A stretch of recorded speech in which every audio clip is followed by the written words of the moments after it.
In June 2022, 19-year-old Rachel Hansen was found shot inside her apartment in Gilbert, Arizona. Before losing consciousness, she made one last call to 911. "Someone broke in and shot me," she said. "It's now been 3 years, and her killer still hasn't been found." In this episode of Unlocked Confidential, we're digging into one of Arizona's most haunting recent cold cases. We'll walk through what happened that night, what investigators discovered, and what's still missing. This is the case of Rachel Hansen. It was the early hours of Saturday, June 4th, 2022, in a quiet, gated apartment complex in Gilbert, Arizona, not far from Santan Village Parkway. A 911 dispatcher received a call that would haunt the community for years. On the other end was Rachel Hansen, 19 years old, barely able to speak. She was panicked, disoriented, and in pain. She told dispatchers she'd been shot, someone had broken in, and then her voice weakened. She collapsed. Police and paramedics were dispatched immediately. Bodycam footage, later released to the public with redactions, showed officers moving urgently through the complex. They knocked on doors, checked unit numbers, and scanned the scene with flashlights. They were working against the clock, trying to find the source of the call. Time was slipping. When they finally reached Rachel's unit, they found her still alive, but slipping away. She had suffered a gunshot wound, and though she was rushed to the hospital, it was already too late. Rachel Hansen was pronounced dead soon after arrival. The community was stunned. This wasn't a high-crime neighborhood. This was suburban Gilbert, quiet, residential, and considered safe. But Rachel's final words left no ambiguity. "Someone broke in. Someone shot me." The question wasn't whether a crime had occurred. The question was, who did this, and how? In the hours following her death, Gilbert Police launched a full investigation. They started at the apartment. Rachel had only recently returned to the unit after spending time with family. In the days leading up to the shooting, she had reportedly told loved ones something didn't feel right.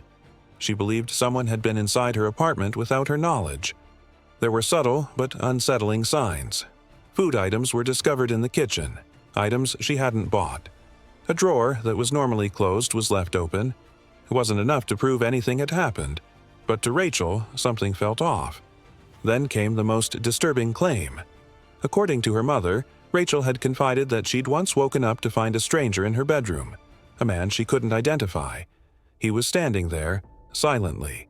She was terrified, but no police report was filed at the time.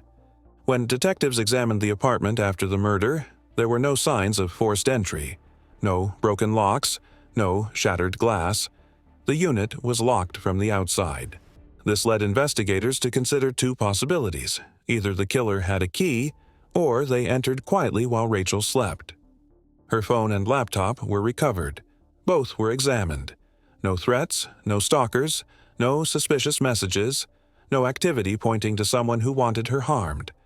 Rachel had no known enemies, no criminal connections, no troubling personal history. She was described by friends and family as kind, quiet, and hardworking, and that's what made it so difficult to understand. There was no obvious motive, no suspect, and no clear forensic evidence to point investigators in the right direction. In the days following Rachel Hansen's murder, police combed through her apartment for clues, anything that could point to who had done this and how, but instead of answers, they uncovered only more uncertainty. First, no weapon was recovered. The gun used in the shooting was not left at the scene. That alone suggested a degree of premeditation. This wasn't a panic killing. The shooter had time and presence of mind to remove the evidence. They didn't flee in fear, they covered their tracks. Second, the apartment complex's surveillance coverage was minimal. Rachel's unit had no exterior cameras. There were no doorbell cams. The few cameras located on site weren't pointed toward her building, and none captured anyone coming or going around the estimated time of the murder. The complex had been considered safe, and residents had grown comfortable with the illusion of security. That illusion was shattered. Third, investigators processed the scene for forensic evidence. Several DNA samples were collected from surfaces inside the apartment. These were submitted for testing, but the results came back empty. No matches in state or national databases. Whoever was in that apartment left no known trace. No hair, no fingerprints, No blood that could be tied to someone with a record. And then came perhaps the most unsettling part of the case. No one heard anything. Despite being in a residential complex with nearby units, no neighbors reported hearing gunshots, shouting, or a struggle. No one saw a person running or acting suspiciously. The killer entered and exited so quietly, so cleanly, it was almost as if they were never there. For investigators, this wasn't just frustrating, it was chilling, because whoever did this wasn't just a random intruder.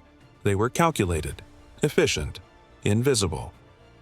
With police leads running dry, Rachel's family took matters into their own hands. They weren't going to let the case fade into silence. Her mother and sister began appearing in local news interviews, sharing Rachel's story and urging anyone with knowledge to come forward. They hired a private investigator, hoping a fresh set of eyes might catch something others had missed. They also partnered with Silent Witness, a nonprofit that works with law enforcement to offer reward money in exchange for anonymous tips. The reward initially stood at $2,000. It was later increased to $7,000, then $15,000. It's still active today. Their hope is simple, that money might be enough to shake loose a memory, or a conscience. But their efforts haven't stopped with press conferences and flyers. They've also created Rachel's Rescue, a nonprofit dog rescue dedicated in her memory.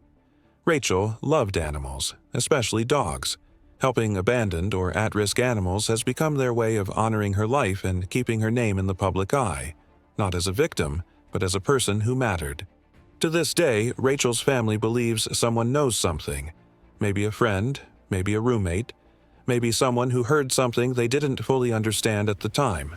But someone, somewhere, has the key to unlocking what happened that night. Now, in 2025, 3 years after Rachel Hansen's murder, the case remains officially open, but inactive. What that means is simple. The file hasn't been closed, but there are no active leads being pursued. The investigation has hit a wall. Still, Gilbert Police haven't walked away entirely. In response to pressure from Rachel's family and growing public interest, they've agreed to provide bi-monthly updates to her mother and sister. It's not a breakthrough, but it's a gesture of transparency. A small sign that Rachel's case hasn't been forgotten within the department. The case file itself has grown thick. Over 330 pages of documents now sit in evidence: crime scene reports, forensic lab results, witness interviews, and the full 911 transcript.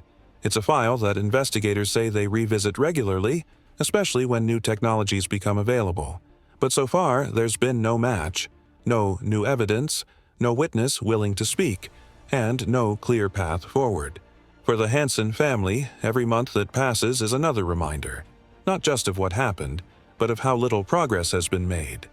And for Rachel, a young woman whose life ended with a whisper and a single phone call, there's still no justice. The deeper you look into Rachel Hansen's case, the more haunting the questions become.